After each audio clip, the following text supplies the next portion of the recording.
feel like once you have that vision, it will push you to levels that you never felt, because you'll be like, this is doable. Let's say, for example, you have a vision to build that house, or you have a vision to save 10,000, and you can be like, this is not doable. But when you have that vision and say you see the possibility, I feel like the sky is the limit. So it's just having a vision. I feel that.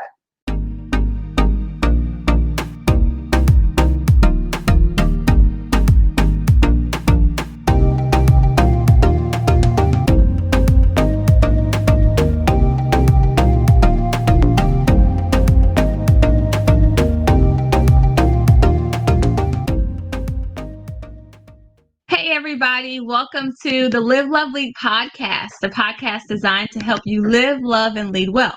I'm your host, April Nicole Scipio. So glad that you're here. You're in for a treat today as I get to interview my friend, Maggie Ngere. She is going to just bring us so much value in the field of finance. So if you are wanting to get out of debt and get your money straight, she is going to help us with that today. I'm super pumped to have her. And so Maggie, welcome to the podcast. Oh, thank you so much, April, for having me. Appreciate that. Tell everyone who you are, just what season of life you're in and what you do. Oh, thank you. So as April said, my name is Maggie Ngere, and I am the founder of Crash That Debt. And the season I am right now in is, I'm a mom. First of all, I homeschool my 2 kids. I'm a wife, and I am in this season of just really ramping up my business because I'm passionate about helping women get out of debt. Yeah. Where does that passion come from? Like, when did you start being passionate about helping women get out of debt? Wow, that's a great question. So my passion started because I think we've talked, I'm originally from Kenya. And when I came to the States many, many years ago, nobody told me anything about finances and all these offers about credit cards. And I'm like, free money.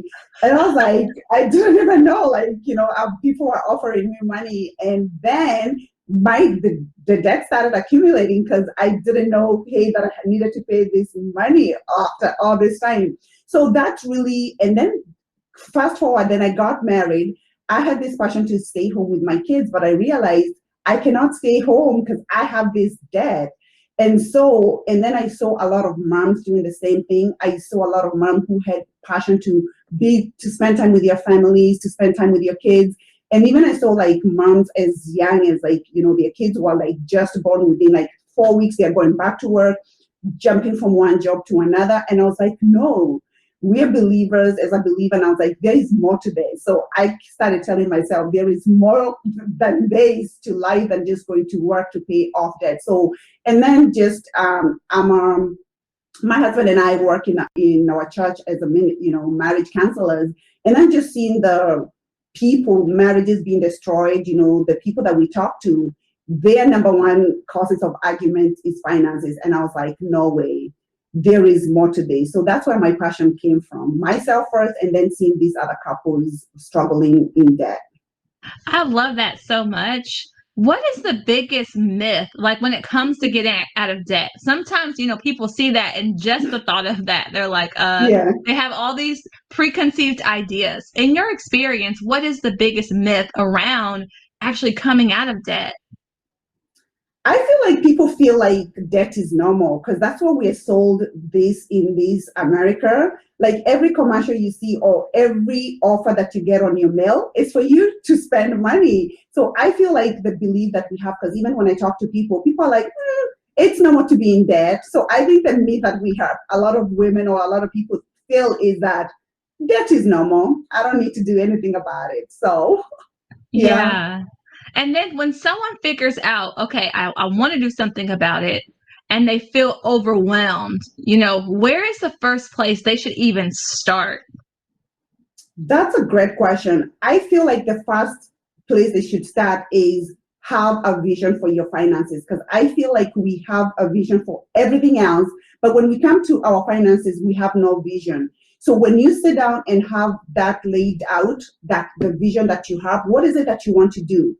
what does your life look like financially? Because we want to lose 10 pounds, we want to do all these things, but a lot of people don't have a vision for their finances. So I feel like once you have that vision, it will push you to levels that you never felt, because you'll be like, this is doable. Let's say, for example, you have a vision to build that house, or you have a vision to save 10,000, and you can be like, this is not doable. But when you have that vision and say you see the possibility, I feel like the sky is the limit. So it's just having a vision. I feel that. I love that, having a vision for your finances. Yeah. That's so true. I'm such a big vision person, so I get that. It's like, let's Yes. have a vision for every area of our life, even that one. Yes. I love that so much. So a lot of people, they don't focus on the debt, even though we should, and they put their focus on savings. I have kind of a two-part question. First, how much money in general should people be saving? And then it's like, should we be focusing on the saving or focus on paying off the debt? Like, how do you decide? Wow, that's such a great question. Definitely, you should focus on both. And I feel, when we teach budgeting, there's this rule, there's all different kind of budgeting. There's this one type of budgeting that is 50, 30, 20. So 50% is where you put your essentials, your rent. 30% is where you put other things, and 20% is where you do your savings. So that's one part. But the general rule, different sources say, 15 to 20%, but definitely it depends on you and how your finances are. But definitely I would do at least 15 to 20%. That's how I would do it. And the second part of your question, I would say definitely you should be doing both. And the reason you should be doing both is how I teach my clients is when you're working on your debt, definitely you should be budgeting. Definitely, first of all, I hope people are budgeting. But when you're budgeting, you should be putting a small amount, into savings and a small amount into paying off your debt. So definitely, I would balance it. Both of them, I would balance it out. So make sure you're doing both, because definitely you don't want to be paying off debt. Then something happens and you don't have any money saved. We just get coming out of pandemic. And if you lose your job and you didn't have any savings, that's traumatic. Yeah, absolutely. Now, someone's listening to this and they're like, okay, I'm ready to get serious about this journey of getting out of debt. I'm no longer going to decide that debt is normal. What is step one? How do they even start a journey of being debt free, especially those who have so much debt? I think sometimes you look at that number and it's so overwhelming that you rather just like turn your head and not do anything. But if they're ready to start, what do they do? That's a great question. And as I always tell my clients, how do we eat an elephant? A small bite at a time. And a lot of people, sometimes I feel like you are overwhelmed, but you don't know how much debt you're in. Definitely look at all your debts. How much do you owe and who do you owe? So when you know the numbers, then this helps you. How do I start this? Some people are go-getters. They want to start with the biggest credit card or biggest debt that they can. Others, they want to see small wins. So it depends on the personality. So what I say is write all your debts down. And then if you're that go-getter, start with that big one. If you're that person who just wants to see the small win, I would say start with the small one. And especially if you're overwhelmed and you're in a lot of debt and you don't know where to start, small wins is going to help you. And every time I would encourage you, every time you pay a little debt, celebrate it. With that, it will make it fun, and it's not gonna look like it's so restrictive. So I would say definitely have a plan and definitely look to see what your personality is and start either the big one or the small one. Yeah, awesome. Well, I'm excited because you're providing all the listeners with a free download, and we're going to make that link available in the show notes of this episode. Tell us about what you're giving us today. Yay! I have an ebook that I wrote a while back, and it is called Consequences of Debt.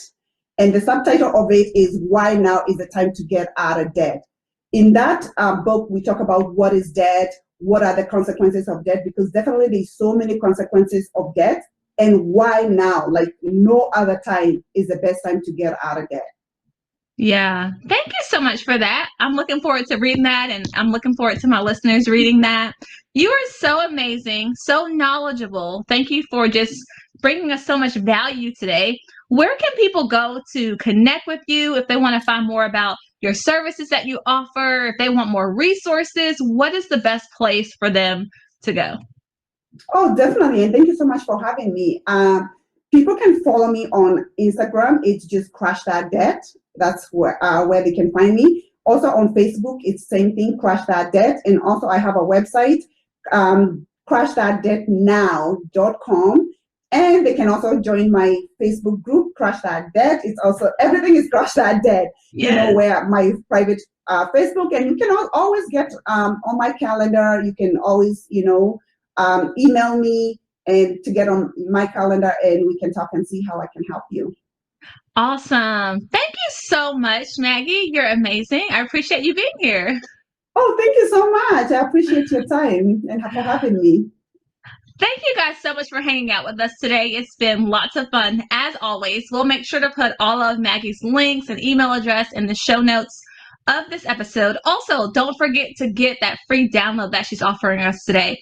You guys are truly amazing. Remember, we do this every single Monday. Be sure to rate, review, and subscribe to the podcast so you don't miss an episode. We'll talk to you guys soon. Until then, go live, love, and lead well. Have a great day.